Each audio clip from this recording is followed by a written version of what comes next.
This week's all about falling water. Yes, it's waterfalls.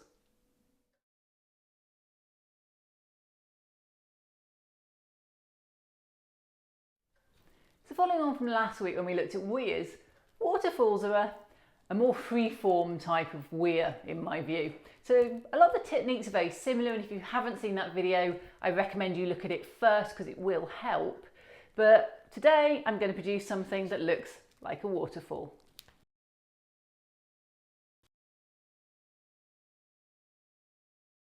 So as always, we start with pictures of the real world, and here are some waterfalls from the Lake District or from around the world which just show how water falls through rocks. You can see that the rocks are generally quite smooth and that the water is flowing. There's a darker section behind the waterfall and it whitens as it flows over and falls through space. So what tools and materials do you need for your waterfall? Well, first up, you need something to go and create the waterfall. So I use stones out my garden. You may have plaster rocks or something already in place. The next thing you do is paint them so they look realistic, because let's face it, the stones are all different colours. I used Tamiya paint and some isopropyl alcohol with India ink in it, a dark mix. The next stage, you need to make the waterfalls, and like the weirs we did last week, I'm going to use some kind of all-purpose silicone sealant. This is a transparent one, which is very good. You can also use translucent. And to put that down, you put something like cling film underneath to stop it sticking and stretch it out with masking tape. You need toothpicks, loads of them because they gunk up, toothpicks or cocktail sticks. The next stage, you'll need to put some resin in. So I use magic water for this. I have used Envirotex Light. I think it sets quicker in Envirotex Light, though both of them are probably as good as each other. This one's a 2-to-1 mix. So to make sure you mix it correctly, you need a measuring cup and some kind of stirrer. Make sure you mark this to the right level so you actually mix it accurately, because otherwise it will cause you problems. You need something to make a dam. Finally, white paint.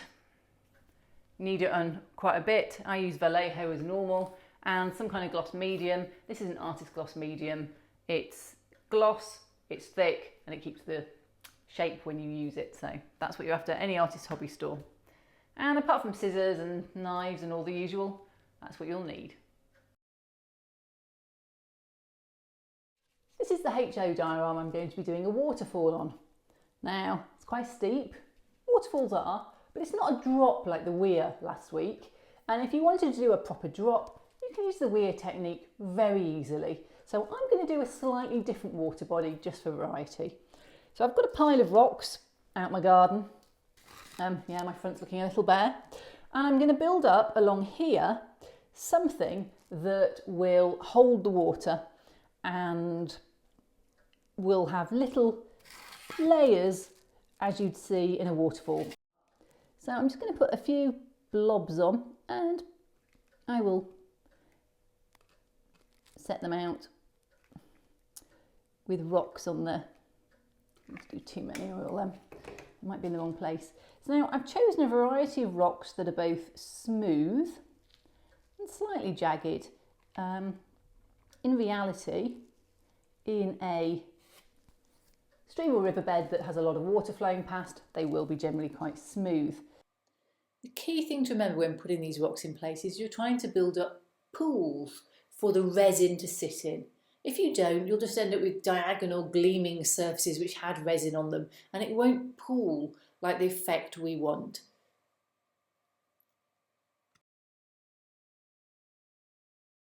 Now I'm going to tie all this together by painting it, which will get rid of the, let's face it, rather disparate look. I've shaken this well. It's a Tamiya acrylic. It doesn't brush across especially well. This one's quite thin actually because it's got to the bottom and I've thinned it, and I'm just going to put some layers on. Don't worry if it looks a bit manky because it's only the first coat.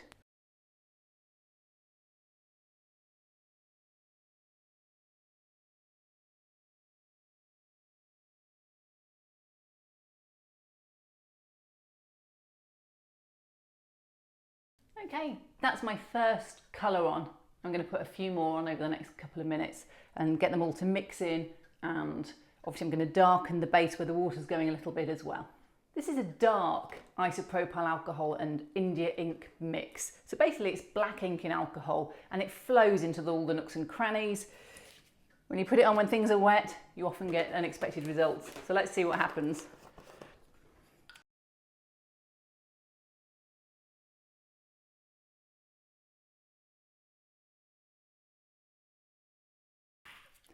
Okay, I think I've reached the limit of what I can put on while it's still wet without it just looking a complete mess. But the two have bled into each other a little, which is what I wanted, and the isopropyl alcohol has seeped into all the little natural crevices and also onto the sort of dimples that are already in the rock, giving it a bit more depth. Whilst my waterfall base is drying, I need to make some waterfalls. So my base is over here, and I'm going to do the same as I did for the weirs last week. So if you haven't checked that episode out, it'll be worth looking at it. Very simple method though. I'm going to take some cling film.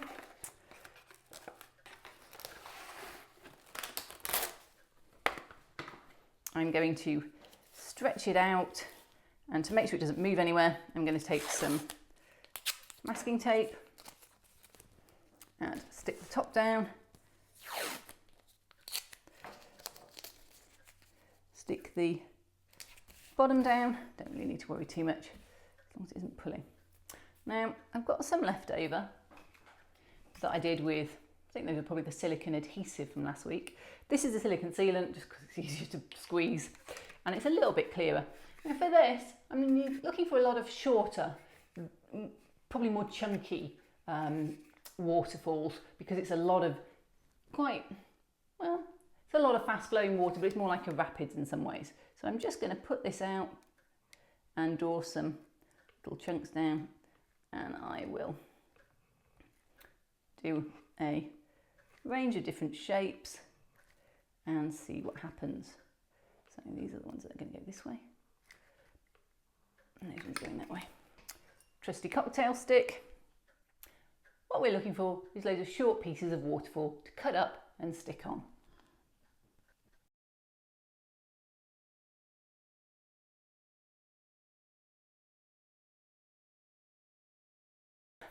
It normally takes about 24 hours to be set in your shower. You can use it a bit earlier, so I'll be using it tomorrow morning.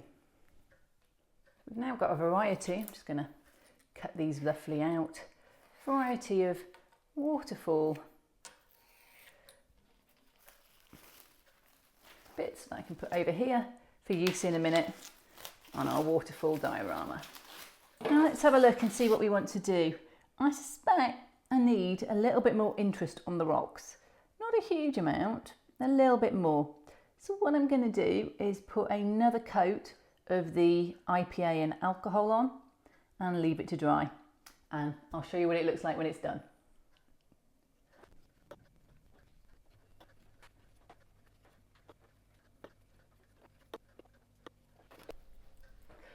I'm not totally happy with this yet. It's just getting a bit bland, which is the trouble when you add too many layers of the same thing. So I'm going to do something completely different. So just speckle on a bit of this. I'm going to use a bit of this, and I'm just going to flick.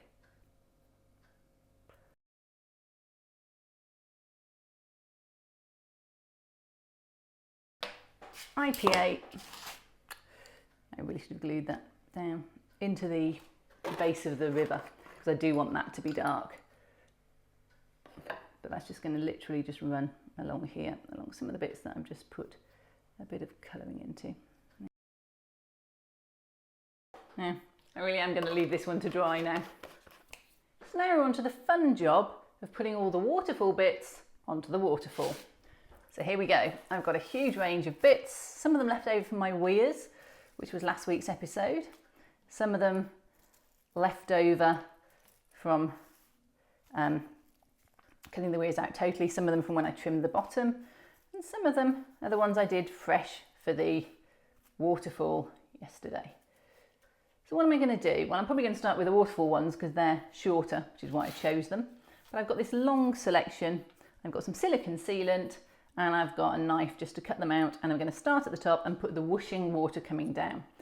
And there's not much really need to worry about other than just fitting them in so that they look realistic. So make sure you look at plenty of photos whilst you're doing this.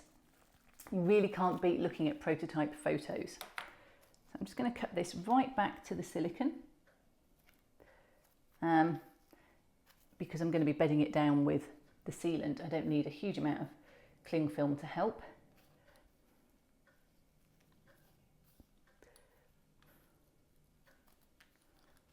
Okay, and then I'm going to actually trim the silicone now. Oh, cling film does cling, doesn't it? So that it fits. So I'm looking for a bit to go in here. And I want it to come rushing over, if you can see it, like that, through this main body here, because this is the main one. So what I'm going to have is I'm going to have that bit stuck, and then I'm going to bend this bit so you get the rush. So that needs 2 splodges of silicone, 1 and 2, and then it literally just gets pushed into place. Now,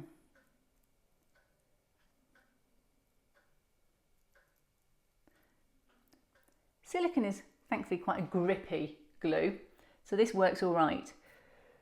What I will need to do is when I put the layer of water on, which is going to be resin, I need to make sure it covers off. So you may want to trim the tops a little bit more, but actually if it's got colouring in the resin, it will help hide it partly. But you could trim it across here, and that's what I'm going to do.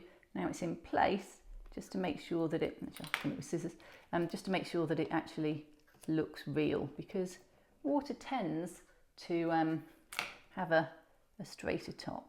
So the only trouble is it then has to less to glue it down. You need a little bit more of a splodge just here. And the silicone will dry clear, so there's no worry about how much you put on. It just has to make it look realistic. So there's the start of that. And because I want this to be quite a big rapid here, I'm going to put a little bit more on.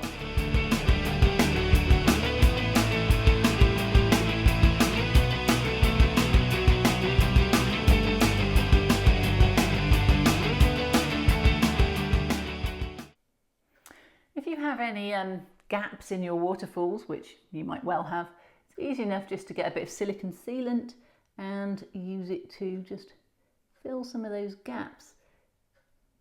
It's the same colour, it's the same material, it will help just bed in some of these that look a little bit like they're stranded on their own.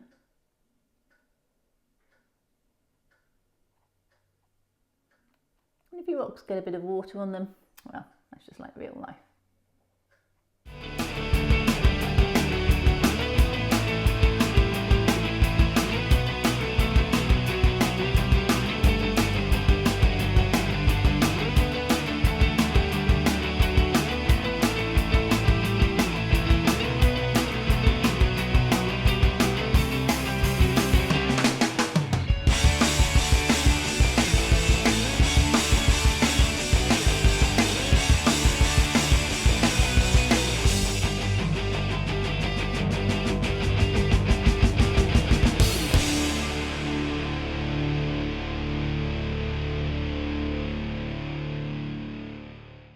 So the next stage in a waterfall is putting all the white froth on before I put a final coat over it. So I'm using Vallejo white. I do like Vallejo white. I'm just going to shake it well and brush it on effectively. I'm going to put quite a bit on because this has got a lot of whiteness in it, and because it's silicone, it doesn't sit into it particularly. It kind of globules on the surface, which I think is fine for any kind of waterfall. Because you don't end up with a smooth froth, you end up with bubbles, and this really helps get that effect. Careful to not go too far back here because the water's all after it started to go downhill, not before. Making sure I catch all the bits with some froth.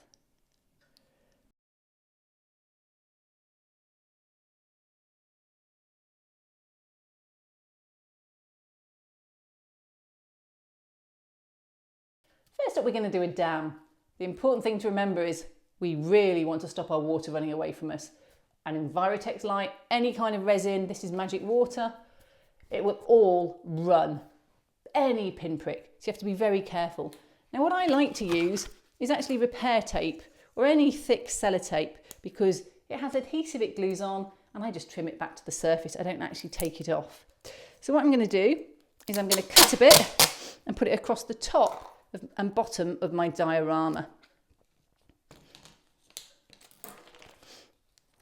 So here we go, a nice tall dam, and I'm going to press it down incredibly well. I don't want a single gap in here, and the smoother you get it, there's that loose rock, the more likely you are to not flood everywhere. There we go. Now,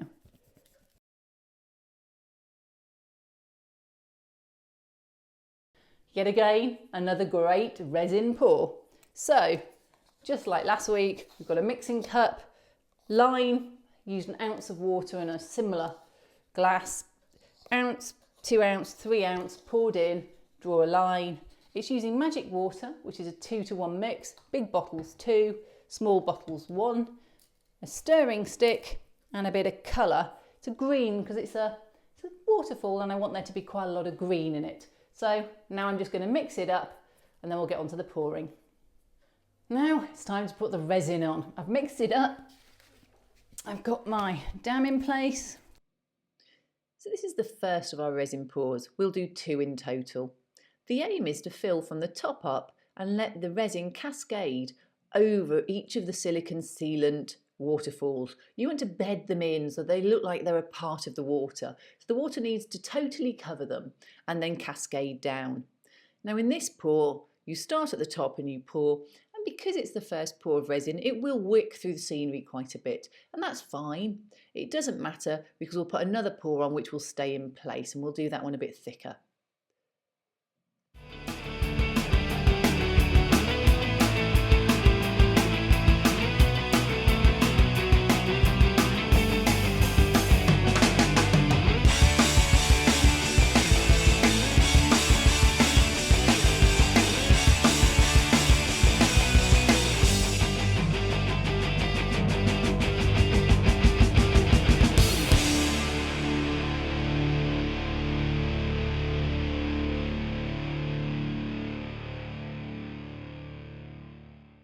So here's my second resin pour.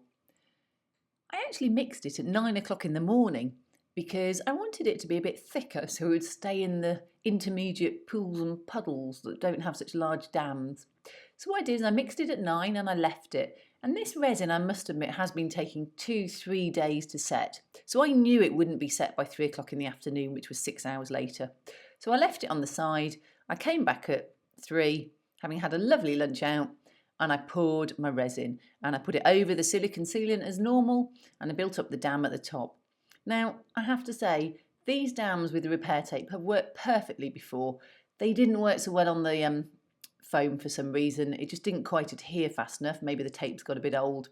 So I ended up putting a bit of silicone sealant in there as well to just make sure the tape's really stuck and acted as a dam, because otherwise you lose your top pond. Not so much of a problem at the bottom because you actually do want to lose that out because it's a waterfall. And actually, after an hour or 2, I removed the bottom dam and let the water that had gathered there at the bottom that was looking a little unprototypical, I let that flow out and I just let it flood onto the paper. And that left me with a much more smooth, better looking bottom of the waterfall. And by that point, the resin had thickened enough to stick. This is the final product of my resin pours. Nice pool at the top, a little bit of a lip as you'd expect. And we're now on to impasto gel, which is acrylic gloss medium by another name. It's a thick gel. And what you just want is, this rock here, this rock would not just sit in the water like it does at the moment. And we want to bring in these silicone amounts and just make it all look tied together. And the way we do that is by putting some gloss medium on. So think about a river. You may have some smooth bits. Highly unlikely though in this kind of turbulent water. So we're going to be looking at putting ripples around this rock, which normally you find that they ripple up at one end and then they smooth round it, and they sort of come around in a circle and pass on. So that's what I'm going to do. The one thing I will say is do not put this on too thickly. If you put it on too thickly, it doesn't dry.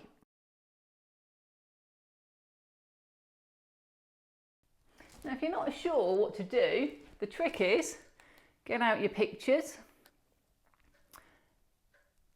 and look them up and see what do your photos actually look like. It's very important to go back to reality whenever you're looking at things, or you just won't get the pictures that you want. So I've got a picture here on my phone, and I'm using this as reference for when I'm doing my gloss medium on here to make sure that it looks reasonable.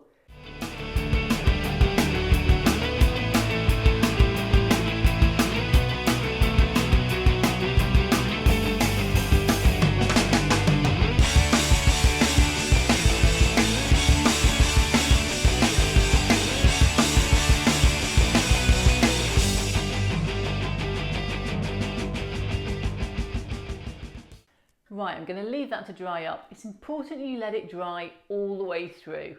Otherwise, you end up with white lumps in the peaks and waves that never really dry. And you can leave them for months and they still don't dry. Okay, we need to put a bit more acrylic gloss medium on just to build it up. So here we go. The previous layer hasn't dried particularly well, so I'm trying a different type of acrylic gloss medium, and I'm just going to put this into different places to where it previously was, just to fill some gaps that are now apparent.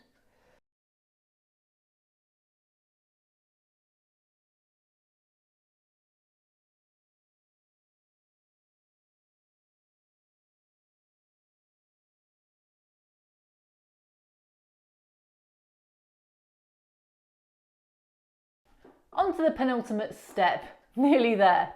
So the top here has a lip where the meniscus, posh word, for the edge of the water rose up against the dam that I had in place. So I'm just carving it off so that when you look at this, you don't see a huge bit sticking up, which is just weird really. Water doesn't stick up in the air.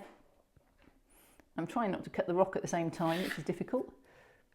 It's quite close to the edge, deliberately, but still a pain. So that's going in, and it's quite easy to cut really, all things considered. And there's actually a little bit of silicone along here as well. So what I'm going to do now is I've put loads of layers of gloss medium on. They haven't all dried. They will dry, but I'm running out of time to get this online. So what I'm going to do is put my Vallejo white paint on to put the froth in place. This is my first thing I do to do froth on waterfalls, and the bottom of weirs, which we will do in a couple of weeks when we've actually got some water to froth up there. And when I look at this, I go, well, you know, it's fine, but these are going to dry out, and the white's all here, but I expect a bit of white round here. So what I'm going to do is put a bit of a mix. So I've got some gloss medium, and I've got some white, and I'm going to put a bit more gloss medium on and a bit of white paint. So in some instances, you know, I might want to just put a bit of white up here, not that much, that's for sure. But in other instances, what I really want is a bit of the acrylic gloss with white. Now this is deadly because you can't actually see A, how much acrylic gloss medium is in there, and B, how much is white paint, because they're the same. But so dab them on a bit gently, just where you'd expect there to be a bit of white, and it's really down the bottom here where the waterfalls would land and splash.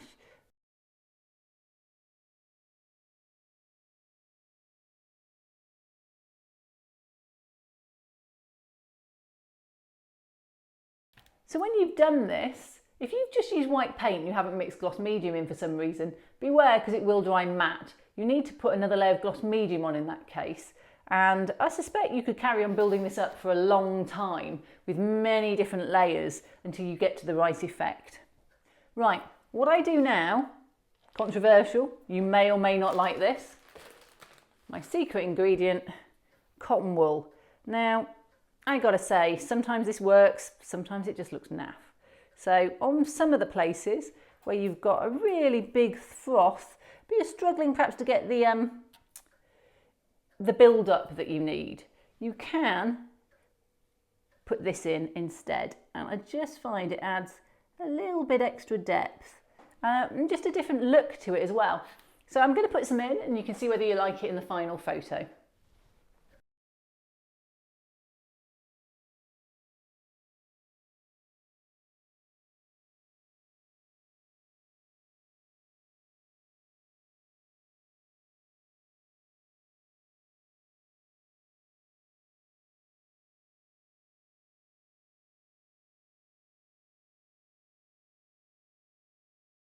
There we go. And if you don't like the cotton wool look, just leave it off. So that's the end of our waterfalls. Here we go, the finished product. Now, let me just recap what we did. We started off with putting the base on, whatever your waterfall base will be. I used stones from the garden. I painted them so that they matched into the not yet finished scenery, and there will be a lot more vegetation and scenery going around this.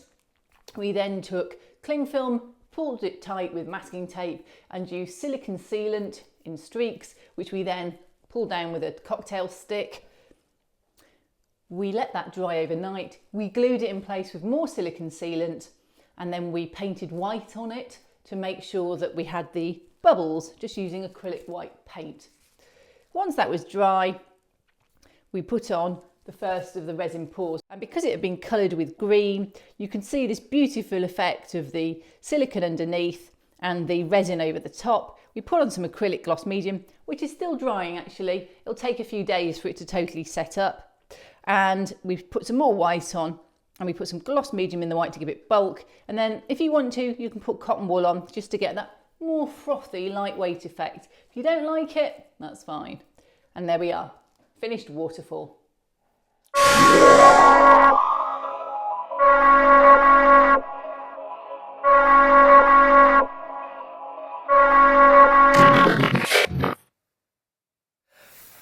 Wow, well, this is a good waterfall. I like it. Realistic, bit of water running, bit of foam, a few rocks in there. Sure, I still were nicking those out of the garden. Is that cheating? Well, there we go. Great, isn't it? Do you like a bit of water? Brings realism. Like it. Now I guess what we need to do is kind of bed it in a bit. Wow, you can feel the awesome power of nature. Or in this case, silicone. Looks good though, doesn't it? Looks very real. Just, you know, I did try paddling in it and a little bit rubbery. It looks good. I'm sorry, I can't hear you. The imaginary waterfall's making too much noise. Well, I've got a vivid imagination. It's really cool, isn't it? It almost feels like you could swim in it or something. Cool. I wonder...